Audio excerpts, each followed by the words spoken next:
우리가 전 주일까지 창세기에 관한 말씀을 전했습니다. 특별히 전 주일 창세기의 중요한 인물 10명을 소개하면서 오늘 우리가 구원받는다는 것은 동일하지만은 오늘 우리가 구원의 은혜를 누리는 것은 각기 다 다르다. 누림의 차원이 다르고 누림의 수준이 다르다. 이런 말씀을 드렸죠. 첫째로 아담, 그는 칭의의 시작이죠. 이처럼 오늘날 구원받을 만한 믿음을 가지고 살아가는 성도들이 있습니다. 그런데 중요한 것은 단순히 오늘 우리가 구원받을 만한 믿음을 가지고 살아가는 것과 하나님과 동행하며 살아가는 것과 혹은 하나님 앞에 순종하며 살아가는 것, 그 사람에게 누림의 정도가 다르고 누림의 수준이 다르다고 오늘 우리에게 말씀하고 있습니다. 그러므로 오늘 우리가 단순히 구원받는 그런 믿음만으로 오늘 우리가 살아간다는 것은 오늘 우리가 가장 적은 것만을 누리며 지금 살아간다는 것을 말하고 있습니다. 둘째로 아벨, 그는 피 있는 제사를 드림으로 그의 삶을 하나님이 연락받으셨다. 이렇게 말씀하고 있죠. 그러므로 오늘 우리는 결단할 수 있어야 됩니다. 그냥 단순히 쪽복음에서 말하고 있는 10분짜리 그 복음을 가지고 오늘 우리가 예수 그리스도를 믿는 것으로 만족하며 살아갈 것인가, 아니면 오늘 우리가 우리의 삶이 하나님 앞에 연락받는 삶을 오늘 우리가 살 것인가에 대한 반드시 결단이 필요합니다. 그럴 때 에노스, 그는 부서지기 쉬운 사람이었습니다. 그 이름 자체가 부서지기 쉬운 존재인 것처럼 깨지기 쉽고 상처받는 그 사람일지라도 여호와의 이름을 부를 때 그 삶 자체가 바로 예배가 시작되고 또 그 삶 자체가 하나님 앞에 연락되는 것을 볼 수 있습니다. 오늘날 많은 사람들이 내가 부족해서 또는 내가 준비되지 못해서 마디와 힘줄로 세워지지 않는다고 말할 때가 있습니다. 내가 혹은 상처를 받고 부서지기 쉬운 존재이기 때문에 내가 마디와 힘줄로 세울 수 없다고 말하고 있는 성도들이 분명히 있습니다. 그런데 아닙니다. 오늘 우리는 부서지기 쉬운 존재임을 알 때, 비로소 하나님을 찾고 기도할 때 예배가 시작되는 것이고, 오늘 하나님이 그 기도를 통해서 일하신다고 말씀하고 있습니다. 그러므로 오늘 우리 삶의 자리가 연약한 것은 결코 부끄러운 것이 아닙니다. 부끄러운 것은 바로 기도하지 않을 때, 오늘 우리가 하나님 앞에 부르짖을 수 있음에도 불구하고 부르짖지 않을 때 오늘 우리는 부끄러워해야 합니다. 넷째로 에녹, 그는 하나님과 동행했던 사람이었다. 이렇게 말씀하고 있어요. 단지 그냥 하나님과 함께 있었기 때문에 동행했다고 말하고 있는 것이 아닙니다. 이스라엘 백성들이 광야의 38년이라고 하는 시간을 살아갈 때에 여러분, 그들은 자기의 싸움에서 이긴 흔적이 전혀 없었습니다. 그러나 가나안 백성들을 보십시오. 그들은 수많은 전쟁을 하면서도 하나님과 동행했던 흔적이 남아있었던 사람이었습니다. 합심, 침묵, 순종이라고 하는 그 원칙을 가지고 성을 무너뜨린 흔적이 그들에게 있었습니다. 산지가 있어도 철병거가 그들 눈앞에 있었을지라도 그들은 개척하고 정복하며 그들에게 주신 그 기업을 정복하고 누리는 흔적이 있었습니다. 그들이 이렇게 하나님 말씀 앞에 동행했던 흔적이 있었기 때문에 그들은 기업을 얻을 수 있었고 그 기업을 누릴 수 있었습니다.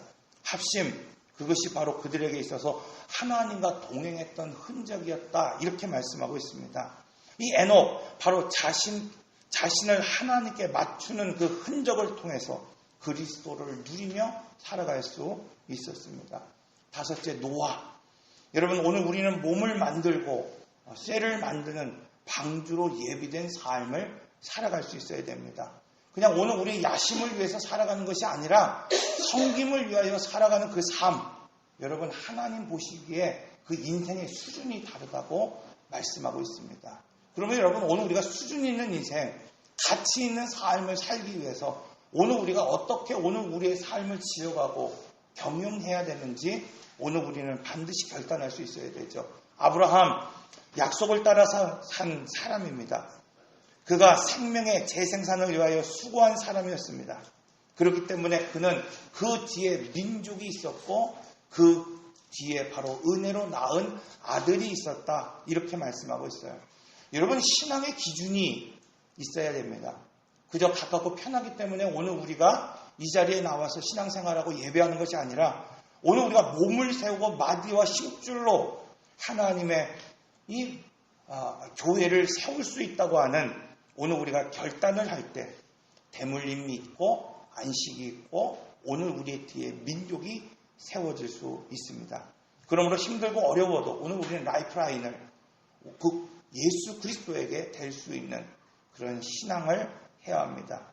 그럴 때 이삭과 같이 은혜로 태어난 사람, 믿음의 유산을 가지고 살아갈 수 있는 믿음의 사람들이 오늘 우리 뒤에 세워질 수 있습니다. 여덟째, 야곱, 하나님 앞에 승부한 사람입니다. 오늘 영적인 축복을 오늘 우리가 얻기 원한다고 한다면 중요한 것은 사람과 씨름하는 것이 아니라 좀 기도로 하나님과 승부할 수 있는 사람이 되어야 됩니다. 그래서 여러분, 오늘 우리가 편안하고 오늘 우리가 안정적이어도 하나님과 씨름할 수 있는 사람, 오늘 우리가 하나님과 한번 승부할 수 있는 그 사람이 될 때 야곱과 같이 하나님이 주시는 영적 복을 누리며 살아갈 수 있습니다. 그때 요셉, 나의 삶을 위하여 창고를 짓는 사람이 아니라 다른 사람을 위하여 창고를 짓고 다른 사람을 위하여 장막을 세울 수 있는 그런 생명의 부양자로 오늘 우리는 설 수 있습니다. 마지막으로 유다, 여러분, 마지막 승리의 찬송을 부를 수 있는 사람, 그 밑에 귀를 잡은 자가 세워지고 왕같은 제사장이 세워지고 메시아가 세워질 수 있는 여러분 그런 믿음의 사람. 구원은 같았지만 여러분 누림의 차원이 다릅니다. 오늘 우리는 누구나 동일한 구원을 얻지만 누림의 수준이 다르다고 말씀하고 있습니다. 오늘 말씀을 보면 이처럼 하나님의 구원의 역사는 사람을 통해 전개된다고 다시 한번 이 말씀을 통해서 우리에게 확증하고 있습니다. 그렇다면 어떤 사람이 이 시대의 문제를 풀어갈 수 있을까요? 자, 오늘 본문은 대비되는 두 인물을 소개하고 있습니다. 한 인물은 대제사장 엘리, 당시의 최고의 종교 지도자였던 한 사람을 오늘 우리에게 소개하고 있습니다. 반면에 한 여인은 아이를 낳지 못하며 고통당하는 그런 불행한 여인의 모습을 오늘 우리에게 보여주고 있습니다. 이 두 인물을 대비하며 오늘 우리에게 보여주면서 누가 시대의 이 타락을 풀어갈 수 있는 주인공이 될 수 있는가 오늘 우리에게 소개하고 있습니다. 엘리, 그는 대제사장이었고 40년간 이스라엘을 통치했던 사람이었습니다. 이 아론의 막내 아들 이다말의 후손이었습니다. 사무엘상 1장 13절의 말씀을 오늘 우리가 보면은 한나가 속으로 말하며 입술만 움직이고 음성은 들리지 아니하므로 엘리는 그가 취한 줄로 생각한지라. 사무엘상 3장 1절의 말씀을 보면 아이 사무엘이 엘리 앞에서 여호와를 섬길 때에는 여호와의 말씀이 희귀하여 이상이 흔히 보이지 않았더라. 지금 이 말씀을 통해서 그가 어떤 사람인가를 하나님은 오늘 우리에게 보여주고 있습니다. 이 표현은 그 시대의 상황이 어떤 시대였는지를 오늘 우리에게 보여주고 있습니다. 여러분, 지금 이 엘리는 이 한나의 기도가 그저 술 취한 여인의 그러한 술 주정이라고 생각하고 있었습니다. 사무엘, 그 아이가 여호와를 섬길 때에 여호와의 말씀이 이제 그 시대에 보여지지 않았다고 말씀하고 있습니다. 이처럼 그 시대는 부패한 시대요, 타락한 영적 상황을 오늘 우리에게 말씀하고 있습니다. 이 말씀은 또한 하나님의 계시가 이스라엘에게 주어지지 않았고 또 주어진 그 계시의 말씀을 오늘 그들이 무관심했다는 것을 오늘 우리에게 말씀하고 있습니다. 그러나 한나, 그녀는 자신의 힘으로 도저히 풀 수 없는 삶의 문제를 가지고 살아갔던 여인이었습니다. 이 문제를 도우실 수 있는 분이 하나님이라는 사실을 그녀는 알았기 때문에 단지 아들을 얻는 위한 기도였지만 그저 억울함을 호소하기 위한 그런 한 여인의 그러한 애통한 기도였지만 하나님은 그녀의 기도를 통해서 세계를 변화시키고 시대를 바꾸는 기도로 삼으셨다고 말씀하고 있어요. 그런 의미에서 첫째로 오늘 말씀은 하나님의 계시에 무관심할 때 오늘 우리의 예배가 오염되고 하나님의 모습은 오늘 우리 삶 속에서 감추어진다고 말씀하고 있습니다. 호세아 2장 11절의 말씀을 보면 내가 그의 모든 희락과 절기와 월삭과 안식일과 모든 명절을 폐하겠고 이렇게 말씀하고 있습니다. 호세아 시대 하나님께 드린 그 제사를 보면은 이렇게 말하고 있습니다. 절기와 월삭과 안식일과 모든 명절로 하나님께 그들이 나갔다 이렇게 말씀하고 있어요. 그런데 중요한 것은 하나님이 이 모든 것들을 폐하시고 없애겠다 말씀하고 있습니다. 그들은 절기를 지켰습니다. 안식일을 지켰습니다. 명절을 지켰습니다. 그런데 그것을 지정하고 제정하신 하나님께서는 이제 그것을 폐하시겠다고 말씀하고 있습니다. 여러분 왜 그렇습니까?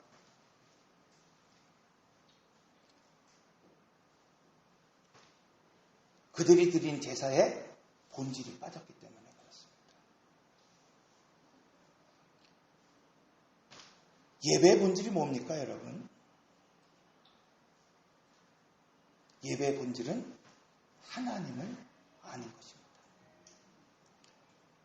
예배의 본질은 하나님을 사랑하는 것입니다. 우리가 가인의 제사에서 알 수 있듯이 피 없는 제사, 하나님이 연락하지 않으십니다. 본질이 빠진 예배, 어떠한 화려함이 있어도 하나님은 그 예배를 받지 않으십니다. 본질이 빠진 인생, 하나님 앞에 결코 연락될 수 없습니다. 신약시대 바리새인들은 그들 스스로가 하나님을 알았다고 말하고 있습니다. 그들 스스로가 하나님을 사랑한다고 말하고 있습니다. 그런데 그들이 하나님의 아들 예수 그리스도를 십자가에 못 박아 죽였습니다. 그때 주님이 이런 말을 합니다. 나는 인내를 원하고 제사를 원하지 않으며 번제보다 지금 하나님 아는 것을 원하노라. 하나님은 우리가 하나님을 아는 지식을 버렸으므로 우리를 버리시겠다고 말씀하고 있어요. 엘리 대제사장, 그는 지금 이스라엘의 영적 상황을 보여주고 있습니다. 앞에서 말씀드린 것처럼 1장 13절 엘리는 그가 취한 줄 생각한지라. 사무엘상 3장 1절 아이 사무엘이 엘리 앞에서 여호와를 섬길 때에는 여호와의 말씀이 희귀하여 이상이 흔히 보이지 않더라. 그는 한 여인의 기도도 분별할 수 없는 타락한 제사장이었다. 그의 눈은 보이지 않았고 그의 귀는 더 이상 들리지 않았다. 육신의 눈이 보이지 않는 것이 아니라, 여러분 육신의 귀가 들리지 않는 것이 문제가 아니라 지금 하나님의 이상이 보이지 않고 하나님의 계시가 들리지 않는 영적인 무능함을 지금 하나님이 보여주고 있습니다. 이처럼 사무엘상 그 시작은 바로 이스라엘이 하나님을 버렸고 하나님 말씀에 관심이 없다고 말씀하고 있습니다. 이처럼 성경은 오늘 우리가 하나님의 말씀을 버릴 때 오늘 우리는 그 주의를 잃어버릴 수밖에 없다고 말씀합니다. 사랑하는 성도 여러분, 계시에 무관심할 때 홈리와 비네아스, 그들은 이 예물을 나일 고기로 먹었고 수중두는 그 여인을 범했다 이렇게 말하고 있어요.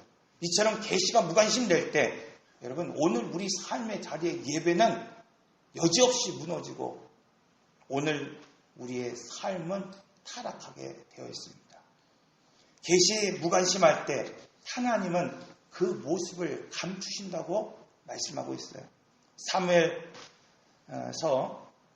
상 4장 1절에서 11절의 말씀을 보면 이제 그때의 에베네셀에서 이제 블레셋과의 전쟁을 앞두고 있었습니다. 이스라엘은 이 블레셋을 이길 수 있다고 생각했습니다. 그런데 어떻습니까? 그 전쟁에서 패했습니다. 여러분 고난이 오니까 이제 그들이 잊었던 하나님을 기억하기 시작합니다. 전쟁에서 승리를 주신 하나님을 그들은 기억하기 시작합니다. 그리고 언약궤를 그 전쟁에 앞세웁니다. 그들의 제사장이었던 여러분 홈리와 피니하스를 그들의 전쟁 가운데에 세웠다고 말씀하고 있습니다. 그때의 블레셋 사람들이 지금 두려워하며 외쳤던 소리가 이렇습니다. 화로다. 전날에는 이런 일이 없었도다. 우리에게 화로다. 누가 우리를 이 능한 신에게 손에서 건지리요. 그들은 광야에서 여러 가지 재앙으로 애굽인을 친 신들이라. 여러분 지금 여호와의 언약궤가 전쟁에 참여했을 때 그들의 제사장들이 그 언약궤 앞에 섰을 때에 이 블레셋 사람들은 두려움에 떨고 있었어요. 이미 수백 년 전에 있었던 그 사건들을 그들은 기억하고 있었다고 말씀하고 있습니다. 그런데 어떻습니까? 이 전쟁에서 이스라엘 백성들은 3만 명이라고 하는 사람이 죽었습니다. 이 전쟁에서 하나님의 언약궤는 빼앗겼습니다. 그 언약궤를 보호했던 홈리와 피니하스는 그날 죽었다고 말씀하고 있습니다. 여러분 이처럼 계시가 무관심할 때 여러분 언약궤가 그들의 곁에 있었지만 오늘 이길 수 없습니다. 오늘 우리가 하나님의 말씀에 무관심할 때 여전히 하나님이 오늘 우리 안에 계신 것 같지만 오늘 우리는 어떠한 전쟁에서도 승리할 수 없습니다. 창세기에서 여러분 어둠과 무질서와 공허함이 있을 때 그 가운데에 하나님이 운행하셨더라. 여러분 어둠이 있고 무질서가 있고 공허함이 있고 그 속에 하나님이 우리와 함께 하신다 할지라도 말씀이 지금 오늘 우리 안에 선포되지 않는다고 한다면 어떤 변화도 시작되지 않습니다. 여러분 오늘 우리가 착각하는 것이 있습니다. 오늘 우리가 예배를 드리고 있기 때문에 오늘 우리가 하나님의 말씀에 지금 귀 기울이며 살아가고 있는 것입니까? 여러분 오늘 우리가 주의를 지키고 있기 때문에 오늘 우리는 하나님의 계시에 오늘 우리는 관심을 기울이고 있는 것입니까? 예배의 본질은 하나님을 아는 것입니다. 여러분 예배의 본질은 하나님을 사랑하는 것입니다. 오늘 우리가 이 예배를 통하여 하나님을 사랑하지 않고 하나님을 아는 지식으로 오늘 우리가 채워지지 않는다고 한다면 오늘 우리가 우리의 관심이 하나님께 있지 않다고 한다면 오늘 하나님 우리 곁에 계신다 할지라도 오늘 우리는 이길 수 없고 하나님은 오늘 우리 곁에 감추실 것입니다. 그러므로 여러분 이 하나님을 아는 하나님을 사랑하는 오늘 우리 성도들이 되시기를 바랍니다. 둘째로 하나님은 타락한 시대를 바꾸기 위해서 사람을 세우십니다. 그때 가장 중요한 것은 뭐냐면 기도다 이렇게 말씀하고 있습니다. 오늘 보면 5절의 말씀을 보면 하나님께서 그에게 임신하지 못하게 하심으로 그의 적수인 분이 나가 그를 심히 격분하게 하여 괴롭게 하더라. 하나님은 한나에게 임신하지 못하게 하셨습니다. 하나님은 분인 나를 통해서 괴롭게 하심으로 한 맺힌 기도를 하게 하셨습니다. 이처럼 우리 힘으로 풀어갈 수 없는 문제에 부닥칠 때가 있습니다. 그런데 여기에서 주목할 것이 있다는 거예요. 여러분 오늘 우리가 인생에서 우리의 힘으로 풀 수 없는 문제에 부닥쳤을 때에 여러분 오늘 우리가 주목해야 할 일이 있습니다. 그것은 바로 하나님이 이 한나에게 아이를 못 낳게 하셨다는 것입니다. 하나님이 분인 나로 분노하게 하셨습니다. 하나님이 임신하지 못하게 했습니다. 하나님이 홍해로 막으셨습니다. 하나님이 광야를 걷게 하셨습니다. 여러분 이렇게 한 맺힌 기도를 하게 하신 이유가 무엇일까요? 이 문제를 풀 수 있는 하나님을 직면하게 하기 위해서입니다. 하나는 자신이 그 문제를 풀 수 없을 때 하나님께 매달렸습니다. 여러분 에노스 부서지기 쉬운 존재. 내가 비로소 연약한 존재라는 걸 알았을 때 하나님께 부르짖기 시작했습니다. 그럼 우리 연약해도 부족해도 지금 오늘 우리가 하나님을 부르짖으면 아니 이 한나의 기도처럼 오늘 우리가 세계를 향한 기도가 아니어도 오늘 우리가 하나님 나라를 향한 기도가 아니어도 단지 지금 이 고통을 해결하기 위한 아들을 낳기 위한 기도라 할지라도 그때 하나님은 그 기도를 통해 시대와 역사를 또 구속사를 위하여 쓰임받을 수 있는 한 사람을 세워가십니다. 오늘도 하나님은 이 시대를 구원하기 위해서 기도하는 한나를 준비시키고자 원하고 계십니다. 왜냐하면 하나님은 이 구원의 역사를 위해 헌신할 나시린 그 사람이 필요하기 때문입니다. 왜냐하면 하나님은 지금 평생을 하나님을 위해 구별된 삶을 살아갈 한 사람, 이 사무엘과 같은 한 사람이 지금 필요하시기 때문입니다.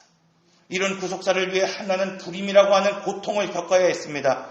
그리고 분인나와 같은 훈련대장이 그에게 있어야 했습니다. 그렇지 않으면 사무엘과 같은 하나님의 사람으로 세울 수 없었기 때문입니다. 그렇지 않다고 한다면 충분한 기도가 그녀에게 나오지 않았기 때문입니다. 말씀을 정리합니다. 구속사를 위해서 하나님은 사람을 필요로 하십니다. 하나는 그 기도로 그 일을 준비했습니다. 사무엘은 그 기도를 타고 이 땅에 와서 시대를 바꾸어 놓았습니다. 그러나 엘리, 그는 대제사장이었습니다. 그는 하나님의 사람이었습니다. 그럼에도 불구하고 그는 계시의 말씀에 어두웠고 계시의 말씀에 무관심했습니다. 그들의 아들들은 예배를 무너뜨렸고 하나님의 언약궤는 빼앗겨버렸습니다. 사랑하는 성도 여러분, 타락한 시대, 그 시대를 바꿀 수 있는 힘, 지금 오늘 현재의 신분에 있는 것이 아닙니다. 목사라고 하는 신분으로 여러분 시대를 바꿀 수 없습니다. 장로라고 하는 신분으로 시대를 열어갈 수 없습니다. 여러분 권사여 안수집사라고 하는 그 신분으로 이 타락한 시대를 바꿀 수 없습니다. 이 타락한 시대를 바꿀 수 있는 힘, 그것은 기도에 있다고 말씀하고 있습니다. 아무리 비천한 그 여인의 기도일지는 모르겠지만, 지금 당장은 그 여인의 기도가 아이를 낳기 위한 기도일지는 모르겠지만, 하나님은 그 기도를 통하여 시대를 바꾸고 계십니다. 하나님은 그 기도로 구원의 역사를 위해 헌신할 나시린을 지금 세워가십니다. 하나님은 그 기도로 평생 하나님을 위해 구별된 삶을 살아갈 나시린을 세워가고 있습니다. 여러분, 오늘 우리는 어떤 기도로, 어떤 삶으로 하나님 앞에 이 타락한 시대를 바꾸시겠습니까? 기도하겠습니다. 인내하신 곳에 주여 내 말 들으사